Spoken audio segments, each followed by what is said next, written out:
True Business Review. Mike here today talking about the team in the NFL with the hardest schedule in 2020. Obviously, the schedule was just released a day ago, and after looking at all the schedules, I looked at every single of the 32 team schedules, and I've come to a conclusion. I was between two teams. The two teams I was between was the 49ers and the Patriots for the toughest schedule. So, based off of the winning percentage of opponents, so the Patriots' opponents' win percentage in 2019 was 53%, and the 49ers was only 52%. So it was really a coin toss kind of thing. But then you look a little bit more closely at their schedule, and I feel as if the 49ers have a few more toss-up games. They're like easy wins. Like they have the Redskins. They'll definitely beat the Cardinals once probably. They have the Giants and the Eagles. So I do think that the 49ers have a little bit of an easier schedule than the Patriots.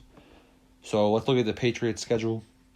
Right off the bat, they have to play the new-look Miami Dolphins. It's kind of a question mark on whether Tua Tagovailoa is going to be starting week 1 or if it's going to be Ryan Fitzpatrick.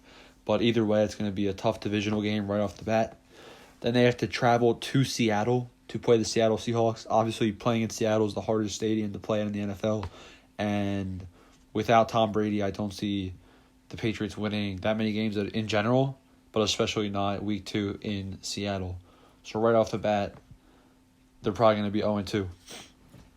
Then they play at home. They play the Raiders at home.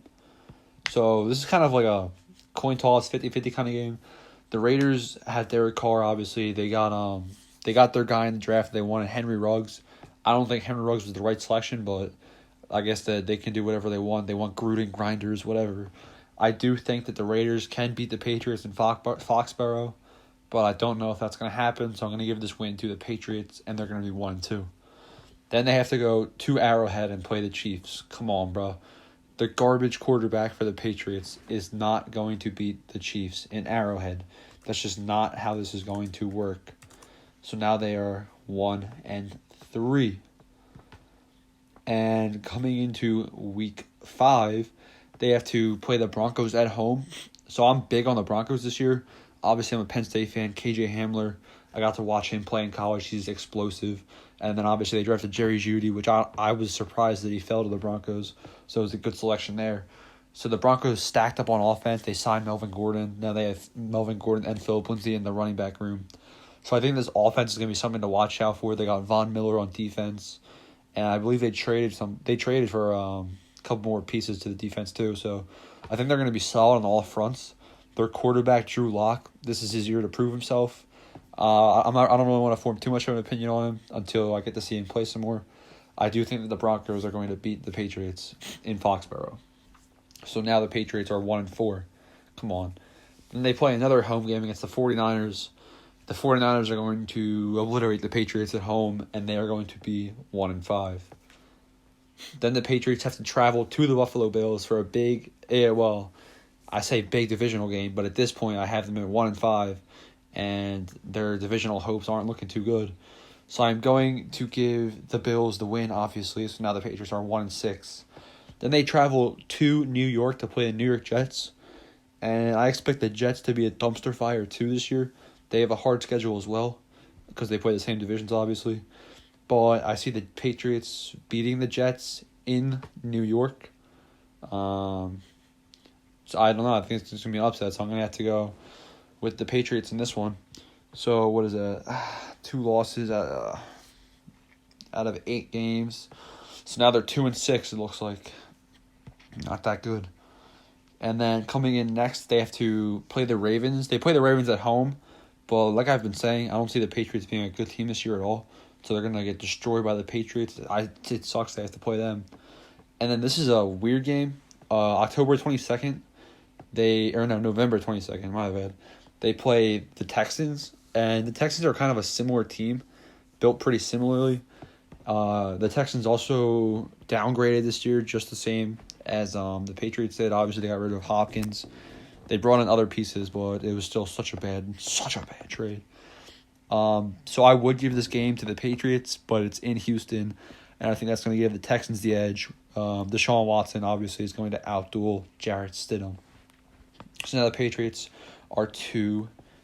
and what is that? 8, 2-8. It's not good, Patriots. 2-8. All right, then they have to play the Cardinals at home. Kyler Murray, Christian Kirk, DeAndre Hopkins. This offense is explosive. Obviously, Larry Fitz, and then they have Chandler Jones carrying the defense on the defensive side of the ball, going to give this win to the Cardinals. Like, they have to play the NFC West and the AFC North. That's tough.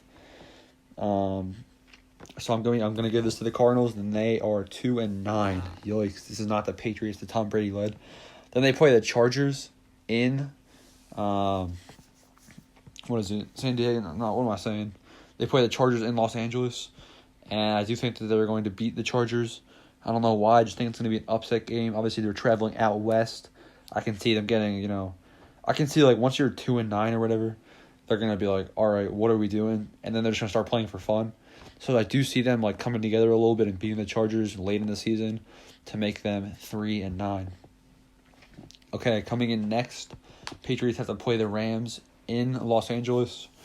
I think the Rams are going to be mediocre this year, and I do think they are going to have the strength to beat the Patriots. Next, they play the Dolphins again. Obviously, they lost to them first game of the season, and I have them losing again in Miami. So, like, come on, bro. Come on, Patriots. What are you guys doing? And then they have to play the Bills in Foxborough this time. But I think the Bills are going to be rolling on all cylinders. I do think they might not have to try this game, the Bills, because like I think they'll be ahead. They'll already have clinched the division by now, unless the Dolphins somehow pull off a miracle. But I do think that the Bills are going to win again. And then it's going to be the Trash Can Fest, the final week of the season, with the New York Jets versus the Patriots. It's in Foxborough, and I'm going to give the Patriots the win. So that's right. They finish off the season strong with a win against the Garbage Can Jets at home. Patriots 3-13. Their schedule's really hard. I could see them winning between 3, maybe. I can see them winning between 3 and 6 games this year. I can't see them winning much more than six games. If you can mark out 6 games that they're going to win on their calendar, I'd be surprised because there really isn't that much besides the Jets, Raiders, maybe the Dolphins. There's not much that you can point out here. So with that being said, thank you guys for watching. Please subscribe to the channel. Comment your team down below. What do you guys think about their schedule? Keep up the support. Thank you.